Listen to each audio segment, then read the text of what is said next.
Bismillahirrahmanirrahim. Assalamualaikum warahmatullahi wabarakatuh. Pada video kali ini kita akan membahas tentang larutan asam basa pada subbab yang pertama, yaitu teori asam basa. Adapun tujuan pembelajaran kali ini, yang pertama, setelah kegiatan pembelajaran ini diharapkan siswa dapat menjelaskan sifat asam basa senyawa menurut teori asam basa. Berikut terdapat latihan mandiri. Latihan ini harus kalian kerjakan. Untuk bisa mengerjakan latihan mandiri, mari kita saksikan video berikut. Nah, ini terdapat peta konsep ya untuk materi larutan asam basa. Tapi pada video kali ini kita akan menjelaskan tentang teori asam basa sebelum ke kesetimbangan ion dalam larutan dan indikator asam basa yang akan dibahas di next video. Tahukah kamu bahwa ada zat yang bersifat asam dan basa? Nah, kalau misalnya untuk makanan yang bisa kita cicipi seperti lemon, jeruk, kemudian tomat, maka kita bisa merasakan bahwa zat tersebut memiliki rasa asam. Namun, bagaimana jika zat yang tidak boleh kita cicipi? Seperti larutan asam karbonat, asam klorida, kemudian air aki, dan NaOH. Tentu kita tidak boleh mengetahui dia bersifat asam atau basa dengan cara mencicipinya ya. Nah, untuk itu maka akan kita bahas konsep asam basa menurut teori yang dikemukakan oleh beberapa ahli. Kita bahas satu persatu ya.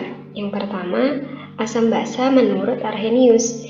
Jadi, menurut Arrhenius, asam adalah zat yang jika dimasukkan dalam air akan menghasilkan ion hidronium atau H+.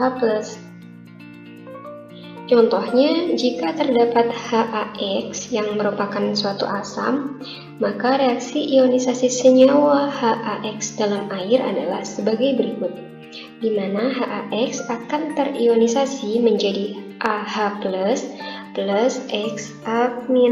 Nah, di sini poinnya bahwa jika diionisasi akan menghasilkan ion H+, maka larutan HAX ini bersifat asam. Berikut terdapat contoh larutan asam.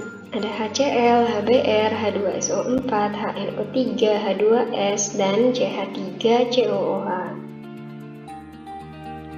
Terdapat reaksi ionisasinya juga. Bisa diperhatikan bahwa senyawa ini menghasilkan ion H+, maka dia disebut dengan senyawa yang bersifat asam.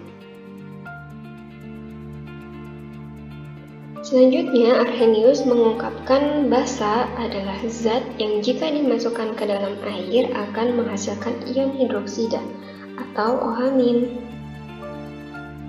Jika terdapat senyawa LOHB yang merupakan senyawa basa, maka reaksi ionisasi dalam airnya sebagai berikut, di mana LOHB akan menghasilkan Lb+ plus BOH-.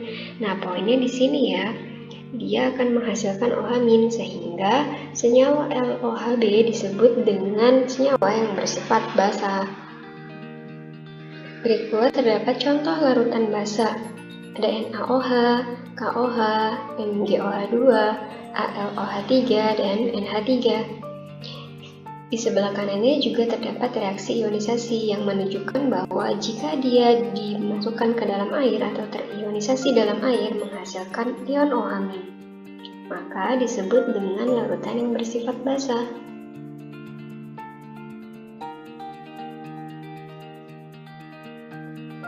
Nah, teori atau konsep asam basa selanjutnya dikemukakan oleh Bronsted dan Lowry.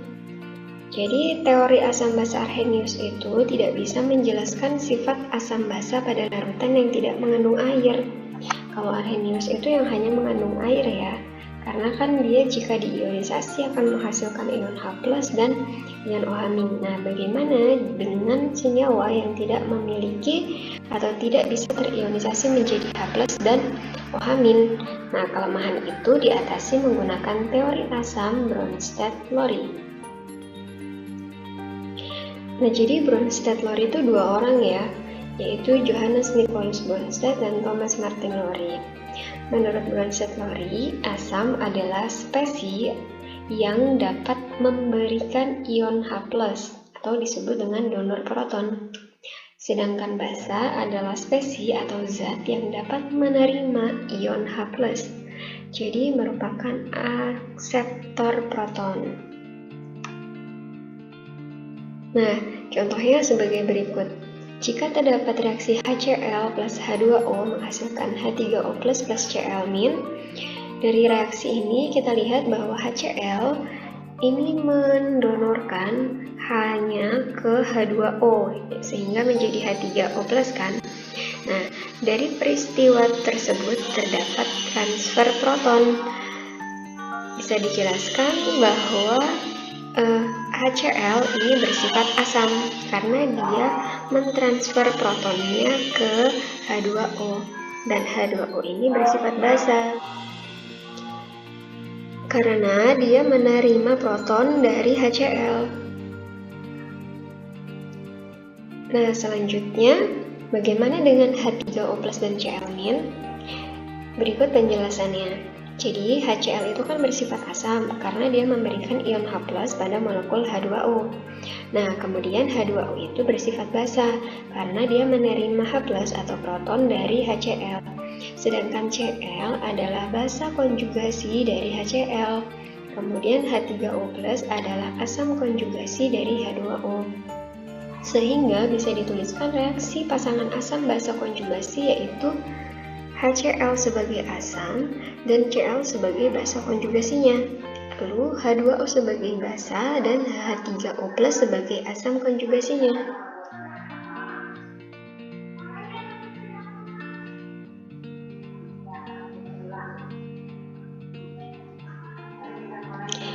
Yang ketiga, ada konsep teori asam basa menurut Lewis.